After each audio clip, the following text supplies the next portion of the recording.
If you liked the video, feel free to like and subscribe. It really helps the channel out. Thanks for watching. Thanks for stopping by.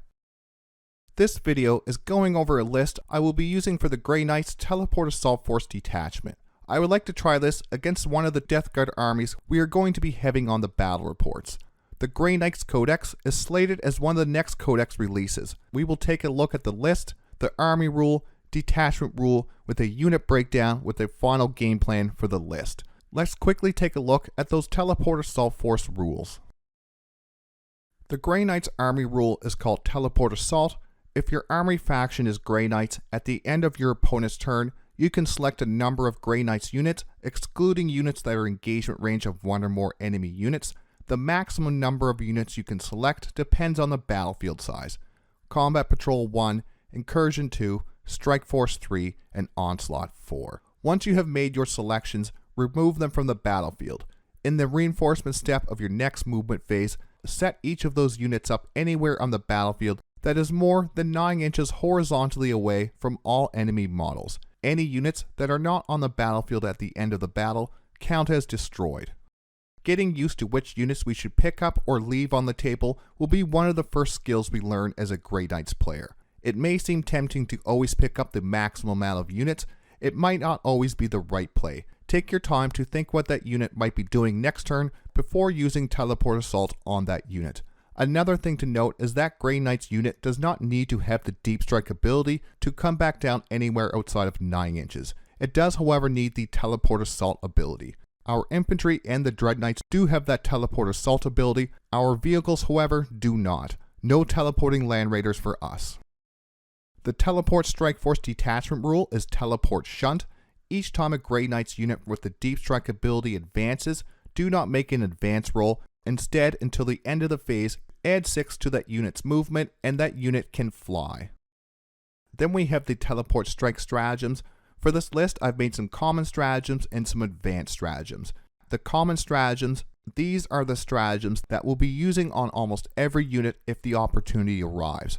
Some might be a bit situational, they still will be important to remember. They can also be a CP drain. We may not want to use True Silver Armor for 1 CP every single time we can use it. Take our time. This can be a CP hungry detachment. It has 2 of those 2 CP stratagems. For our common stratagems, we do have Mist of Deimos for 1 CP. In your opponent's movement phase, just after an enemy unit ends a normal, advanced, or fallback move, 1 Grey Knight Psyker unit from your army that is within 9 inches of that enemy unit. You can make a normal move up to 6 inches as if it were your movement phase, or if that unit does have the Deep Strike ability, it can be placed into strategic reserves. Mist of Deimos is the stratagem for this detachment. It defines how we play a list and how an opponent will play against us. It also adds even more skill to the army. I'm still learning and perfecting all the fun different things we can do with it. We do not always need to put the unit in reserves. We could also move them up to 6 inches to steal an objective or move charge block an enemy unit. The best tip I can give you for using this to your advantage is plan to use this. If we can leave 1 or maybe 2 units that the opponent will need to move within 9 inches to get attacks off, force those hard choices on your opponent. Do they want to get close to you and just have us Mist of Deimos away, or do they want to stay where they are and get those few shots they are able to get in now without having to move within 9 inches of that unit? Force those hard choices on your opponent. Radiant Strike for 2 CP, this will give your melee weapons the Devastating Wounds ability. Last for the common stratagems is the True Silver Armor. For 1 CP, this will give you -1 to the incoming AP of attacks against that 1 unit you have selected with this stratagem. Then we have the Teleport Strike Force Advanced Stratagems. These are the stratagems we won't be using on every turn or only on specific units in the list. I want to try to keep these in mind for those specific units. I find when I am playing a new army or detachment, I break down the stratagems into more common stratagems and the more situational stratagems. Stratagems such as Prognosticated Arrival for that 6-inch Deep Strike where we can't charge after using it. It makes it much more situational than True Silver Armor for 1 CP, where anytime you get attacked, you may want to use Armor of Content to -1 AP to those incoming attacks. Prognosticated Arrival will be a bit different.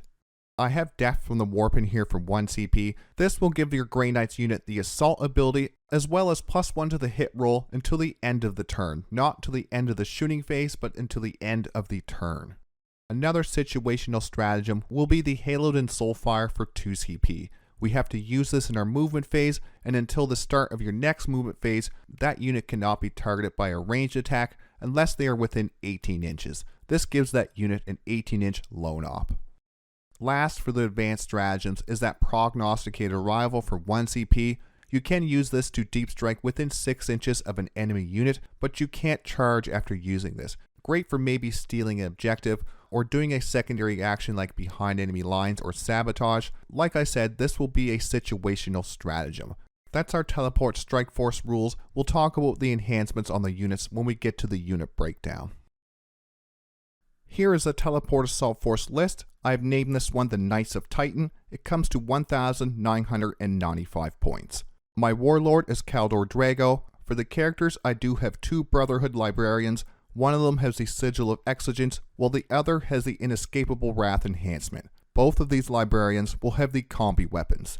For the battle line, I do have a big brick of 10 Terminators, 2 Psy Cannons, an Ancient Banner, and a Narthecium in that unit. 2 more units of 5 Terminators. Both of those have a Psy Cannon, Ancient's Banner, and a Narthecium. Last for the battle line, we do have 2 units of 5 Strike Squads, 1 Psy Cannon and 1 close combat weapon. The rest of them will have those Nemesis Force weapons and the Stormbolters. For the other datasheets, I do have a unit of 5 Inceptors with a Psy Cannon and the close combat weapon. 2 Nemesis Dreadknights, both of them will have the Great Hammer, Heavy Psy Cannon, and the Heavy Incinerator.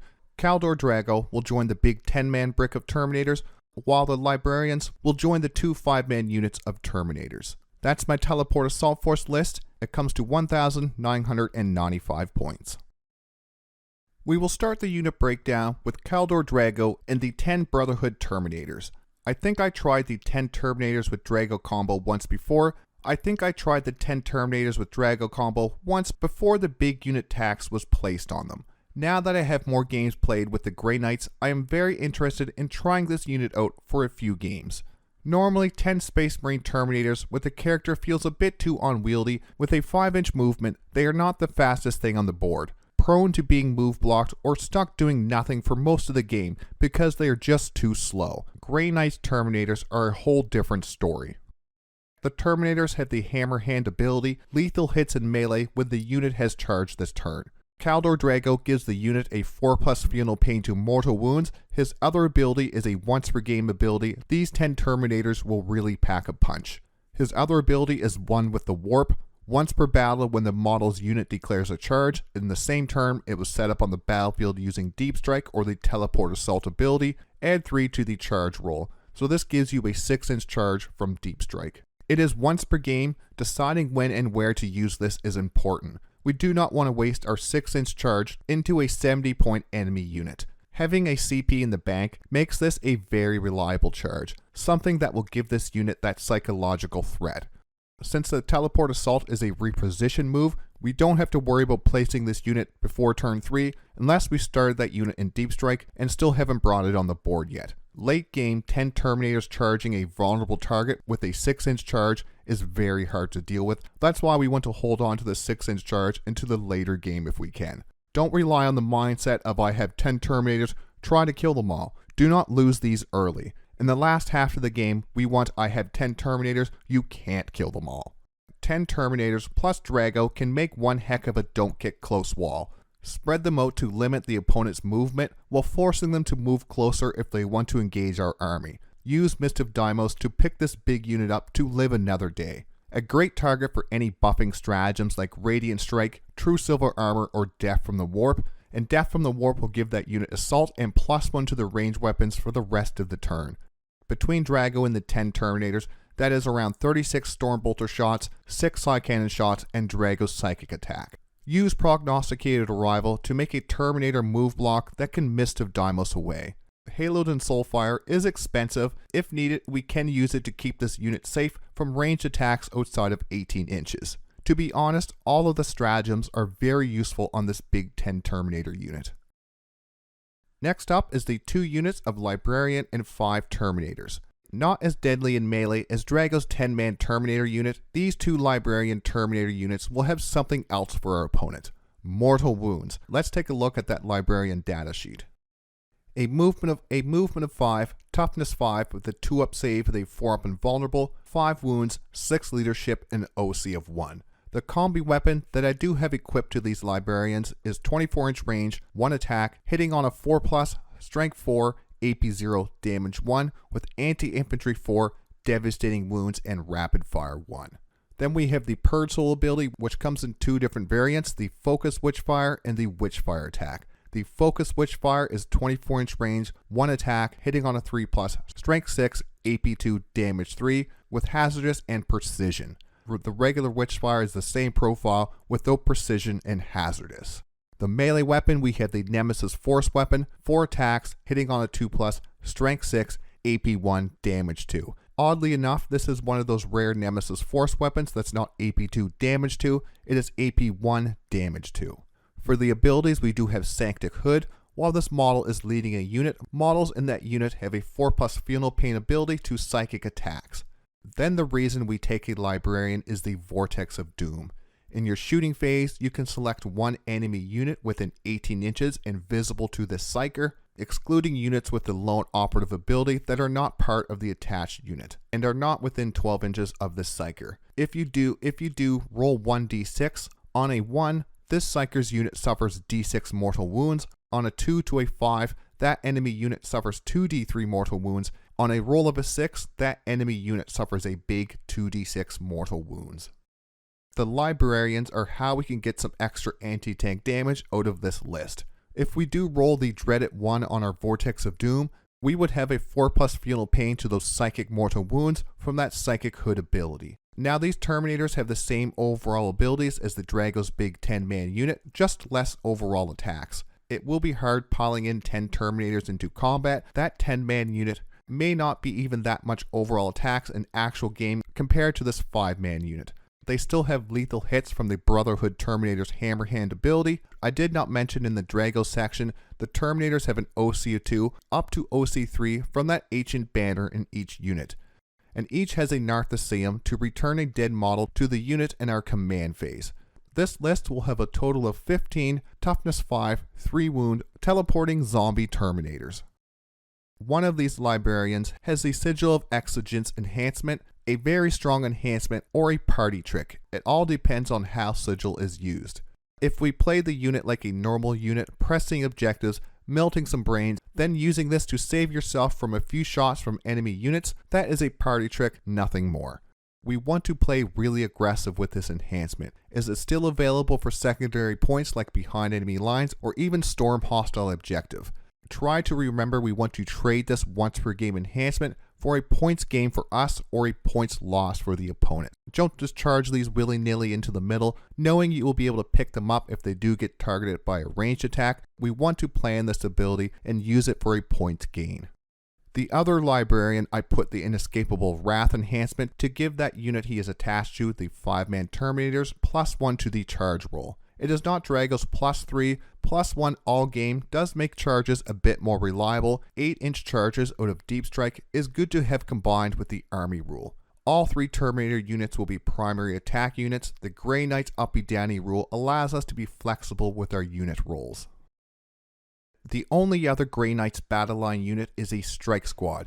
We do have 2 units of 5 Strike Squads in this list. These 2 Strike Squad units will be utility units. I want these to be farming primary and secondary points all game. I like to have 2 of these in my list. Most of the time, we will have at least 1 of these in our Grey Knights list. We can use their Sanctifying Ritual ability to sticky objectives. Sanctifying Ritual, if you control an objective marker at the end of your command phase, and this unit is within range of that objective marker remains under your control, even if you have no models within range of it, until your opponent controls it at the start or end of any turn. The second unit I will use to help sticky other objectives, possibly even my expansion objective. The Strike Squad has a 6-inch scout ability. Scout 6 inches towards the objective, auto advance 6 inches from the detachment rule. We can get some early board control with this second Strike Squad unit. The first will start on our home objective, allowing us to sticky it turn 1. The cheapest and with the least damage potential units in my list, that makes them the better choice to do secondary actions. Not a unit we want to spend too much CP on. True Silver Armor when we need it, or Mist of Deimos if we have no better target and CP to spare. The last of the Grey Knights infantry units is the Inceptor Squad. These Inceptors will be another utility unit for this list. Between the Inceptor Squad and the 2 Strike Squad units, I should have enough cheaper chaff units to score secondary points. These Inceptors do not have any more damage potential than the Strike Squad, nor can they sticky objectives. They do have a shoot and scoot ability though. Personal teleporters in your shooting phase after this unit has shot, if it is not within engagement range of 1 or more enemy units, it can make a normal move up to 6 inches, as if it were your movement phase. If it does, until the end of the turn, this unit is not eligible to declare a charge. We could use Death from the Warp for 1 CP to give the unit's ranged weapons the assault ability. That way they have their base 12-inch movement, also advance them 6 inches from the detachment rule, shoot their guns, and then move another 6 inches. That is a total of 24 inches of movement in turn 1. There's a lot of things we can do with that much potential movement. Steal objectives, ambush lone operatives, move into the enemy deployment for behind enemy lines. The Inceptors will be very important to my list overall scoring. The last 2 units in the breakdown is the 2 Nemesis Dreadknights, the big guns in my list. Well, not that big, but the biggest guns I have. Unlike our Grotmas detachment, the Warpbane Task Force, which does have a lot of its stratagems locked out from the Dreadknights, we can use all of the stratagems in this detachment on the Nemesis Dreadknight. Only 2 Dreadknights in this list. I'm not a fan of lists filled with the Dreadknights. I play Custodes too. I have a Dreadnought Spam detachment in Custodes that I like better than Dreadknight Spam in the Grey Knights. The Dreadknights do have one thing that makes them different than the Custodes Dreadnoughts, and that is Teleport Assault. Teleport Assault lets us get these into line of sight much easier. I need to be careful with this unit too. I don't want to lose these turn 1. These Dreadknights can advance, shoot, and charge. Paired with the detachment rule to auto-advance 6 inches, these Dreadknights can sprint across the board. Even though we can use all of the stratagems on the Dreadknights, I would save them for a bigger, more expensive Terminator units. True Silver Armor for 1 CP combined with their 2+ save will make these extra tanky. That's our unit breakdown for this Teleport Assault Force list. Let's move on to the game plan and some final thoughts. Next up, we have the game plan for this list. This will be a general game plan until I get some more reps with this list. Game plans with the Grey Knights can be more difficult than our Custodes game plans. Not even because the Custodes can be easy to play and hard to master, it is the Teleport Assault Army rule. It is harder to set roles for these lists. I know for sure my Strike Squads and my Inceptors are for scoring secondary points and utility. The Dreadknights will be pure attack units. The 3 character Terminator units will be both primary and attack units. I will use them to clear out objectives or hold them against the enemy go turn. Once I have secured the objectives, I will use these Terminator units to deny and kill my opponent's primary scoring and damage dealing units. The Strike Squads can sticky those objectives after those Terminators have moved on. Then they can help the Inceptor Squad farm up some secondary points. To end the video, we will go over some final thoughts. This is my new 2000 point Teleport Strike Force list. I know it is not much different from the meta tournament list. The Grey Knights Codex will hopefully be released this summer 2025. I did not want to go in depth on some of the alternative lists, even for casual games. I want to wait until the Codex is released for some real channel coverage on that Codex. That's when we will add some more of these wacky lists for the Grey Knights. Until that Codex does come out, what would my Grey Knights players like to see before the Codex? We could do a Mist of Deimos or Army Rule tips and tricks video. I think for now, we will cover some future-proof Grey Knights content. Subscribe for weekly battle reports, list videos, and other Warhammer 40k content. Like always, thanks for watching, thanks for stopping by.